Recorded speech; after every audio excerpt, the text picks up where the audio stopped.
असम विधानसभा की और असम का आंकड़ा दिखाने के लिए एक बार फिर से गुवाहाटी रोपवे और ये मैं बैठ जाती हूं अब इसके कार में। अब देखिए आप, ये जो गुवाहाटी रोपवे है ये किसी भी नदी पर बना हिंदुस्तान का सबसे लंबा रोपवे है। 1.82 किलोमीटर लंबा ये रोपवे है। और अब ये आंकड़ा आपके सामने, सबसे पहले आप देख रहे हैं वोटिंग प्रतिशत का आंकड़ा। एग्जिट पोल का आंकड़ा ये कह रहा है कि बीजेपी 42.9% और कांग्रेस गठबंधन यहां पर बाजी मारता हुआ इस वोटिंग परसेंटेज के अंदर 48.8%, 48.8% वोट प्रतिशत कांग्रेस गठबंधन के खाते में जाता हुआ, 8.3% अन्य के खाते में जाता हुआ। यहां पर बड़ी लीड कांग्रेस गठबंधन की वोट प्रतिशत के हिसाब से। Sumit,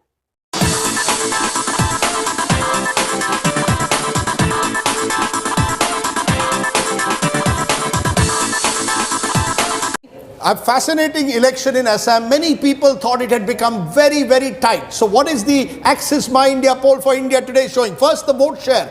BJP, JP Nadda, the president, 48%. Sonia Gandhi, Congress's interim president, 40% to the Congress, 48% to the BJP, 8% gap. 12% others, and these others include smaller parties like the Assam Jatiya Parishad and the Raijor Dal, who contested as a united third front. How is this translating into numbers? And remember, Assam can be a nightmare sometimes in that context, but these are our projected seat share. 75 to 85 out of the 126 seats of Assam. The BJP is the party which has clearly gone ahead in Assam and set to retain power. What about the Congress-led alliance that included the AIUDF and the Bodoland People's Front? 40 to 50. So the Congress is clearly the second placed alliance, perhaps doing a little better than they did in 2016, but not well enough clearly. And the 1 to 4 to the smaller parties that include the Assam Jatiya Parishad,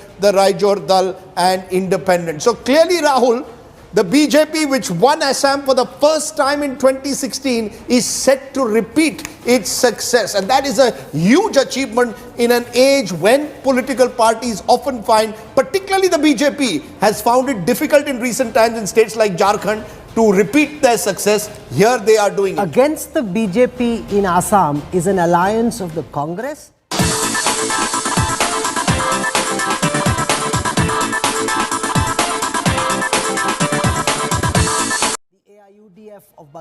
exit poll কিমান দূৰ বিশ্বাসযোগ্য?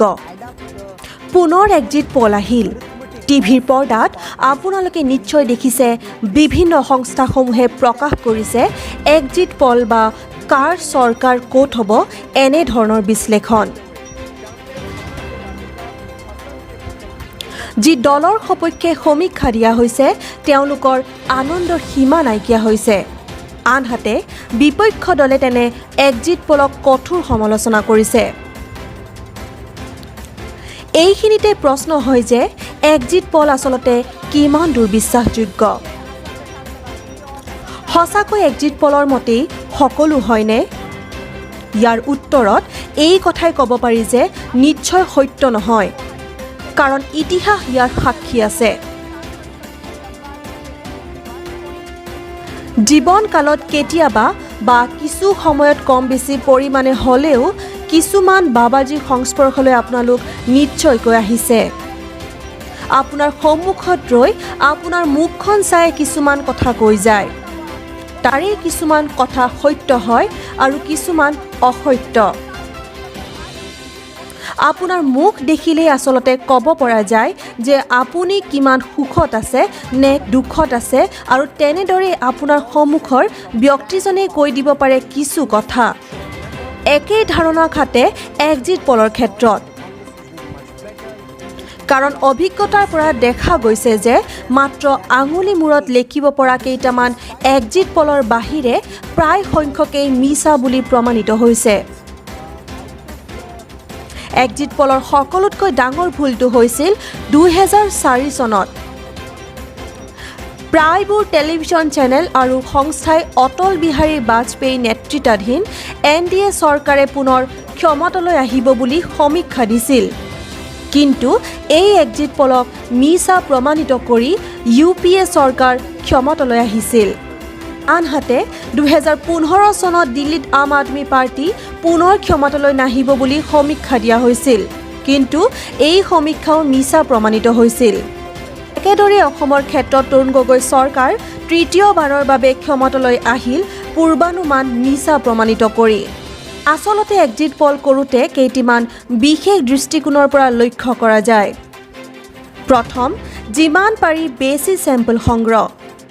দ্বিতীয়, ভোটাৰৰ লগত মত বিনিময়। তৃতীয়, সাম্প্ৰতিক পৰিৱেশৰ ওপৰত দৃষ্টিপাত আৰু ডাটা সংগ্ৰহৰ বাবে বেছি সংখ্যক প্ৰশিক্ষণপ্ৰাপ্ত কৰ্মচাৰী নিয়োগ। কিন্তু প্ৰায়বোৰ সংস্থাই এনে কৰা নাযায়, যাৰ বাবে বাৰে বাৰে এক্সিট পলসমূহ ভুল হিচাপে প্ৰমাণিত হৈ আহিছে। গতিকে আমি প্ৰকৃত ফলাফলৰ বাবে 2 মেলৈ অপেক্ষা কৰাটোহে যুগুত হ'ব। News desk report, news day Assam.